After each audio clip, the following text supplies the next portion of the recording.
When one thinks of the mise-en-scène in film, the most common medium that one thinks of is live action. However, I like to show some appreciation to the medium of animation. The films I'm going to highlight for their mise-en-scène are Toy Story, Akira, The Nightmare Before Christmas, and Pinocchio.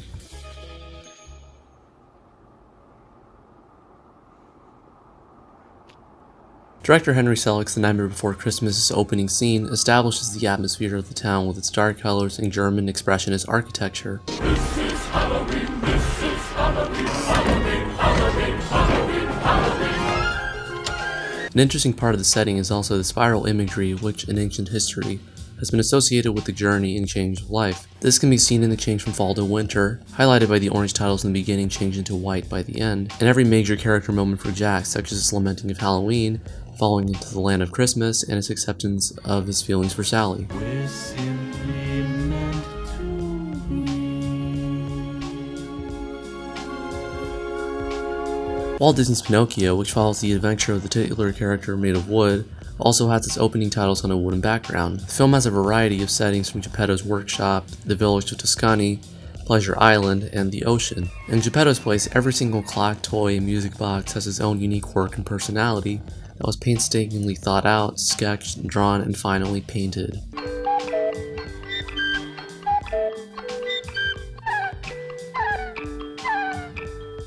The warm colors of the shop then contrast with the brighter and flashier colors of the outside that represent the excitement Pinocchio feels being in a new world. Pleasure Island, unlike Tuscany, is dingy and run down, signaling the dark and hopeless fate of the children who entered. Lastly, we get the dark, shadowy backgrounds and washed out colors that give the ocean its own unique look. In fact, the water effects used for this setting were so impressive that nearly 50 years later, when making The Little Mermaid, they used it as a reference because of just how detailed and complex the whole process was.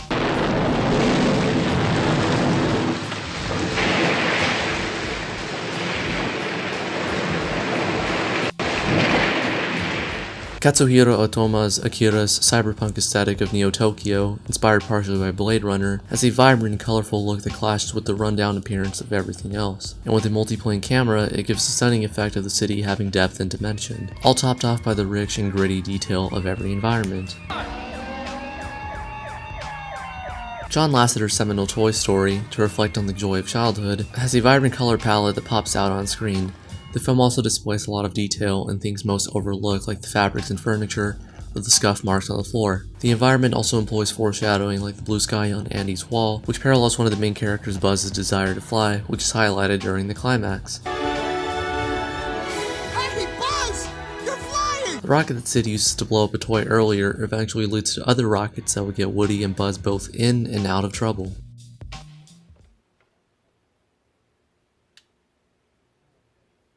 The city in Akira shines very bright, but underneath all that glittering glamour is a dark interior that haunts the whole city and story. To elaborate, red, a color often associated with rage, power, and intensity, illuminates the crash and abduction of Tetsuo on the freeway. Tetsuo! Just hang on!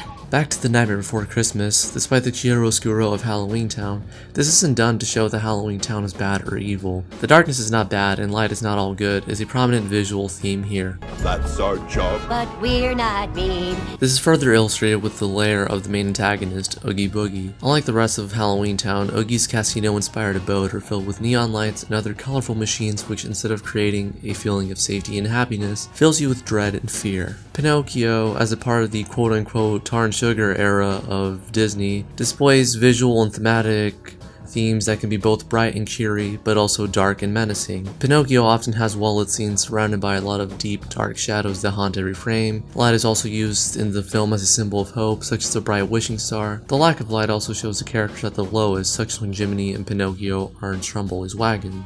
Looks pretty hopeless. It'll take a miracle to get us out of here. Toy Story also uses lighting to highlight darker and lighter moments of the story. For instance, all the scenes shot at night have the characters in a troubled situation. In the scene where Woody and Buzz start fighting, they fight under the dark shadows of Andy's van. There's also the distinction made between Andy's brightly lit and safe room and Sid's dark and dangerous room. The light then comes up again in a scene when Woody is trying to make Buzz snap out of it, which he only does so once the rain and clouds go away and the sun shines in the room.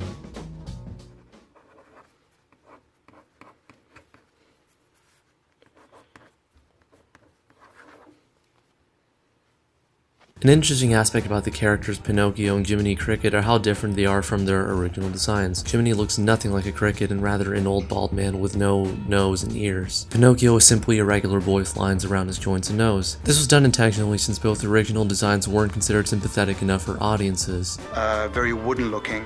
And Walt just didn't care for it. And he said, it just doesn't look alive and I don't see the appeal.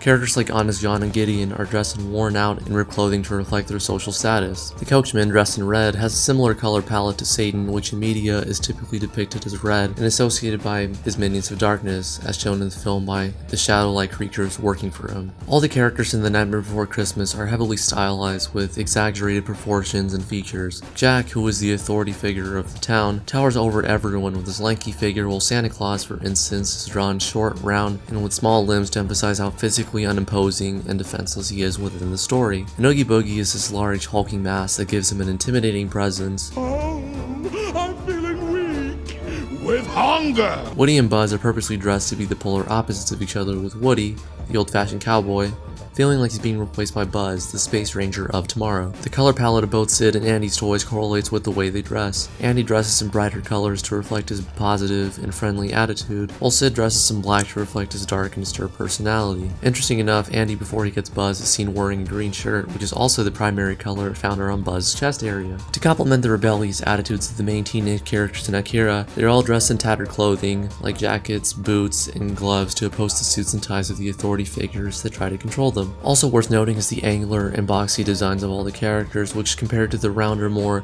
organic designs of other contemporary Japanese animated films at the time, gives Akira and Akira a more aggressive look.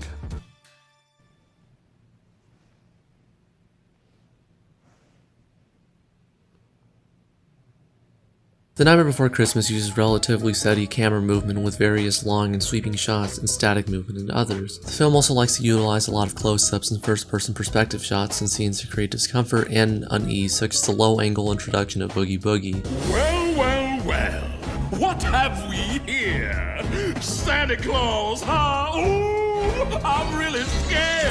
Jack also walks with huge and exaggerated strides that reflect a stubborn and confident attitude towards his decisions. Akira likes to use various types of long shots to establish both the environment and the size of the character's surroundings. The film also likes to frame a lot of the action right in the center of the picture, which might be somewhat unconventional, but gives greater emphasis to whatever is happening on screen. With the amount of detail that goes into the facial expressions, the camera also doesn't shy away from getting up close to capture even the subtlest of emotions. Toy Story, with the assistance of computer animation, utilizes this tool to great effect with various quick cuts and kinetic camera movement that whips across the screen. And because the story is told from the perspective of toys, the film uses a combination of both high and low angle shots to make the setting appear larger and more imposing than it really is. This is highlighted in the scene when Woody and Buzz are left alone at the Dynaco gas station, how both of them are not only small and defenseless in this giant world, but also emotionally and physically distant from one another.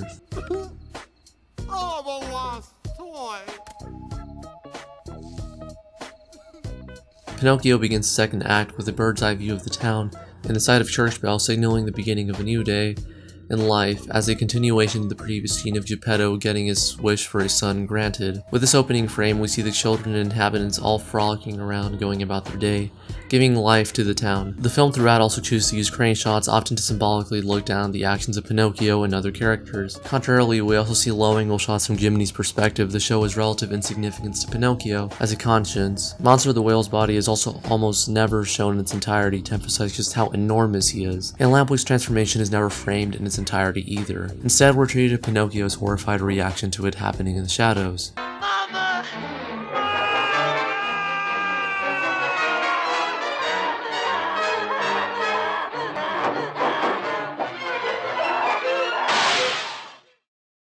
With these framing techniques and more, it brings the mise-en-scène of Pinocchio and other animated films to the forefront to forever be remembered by audiences.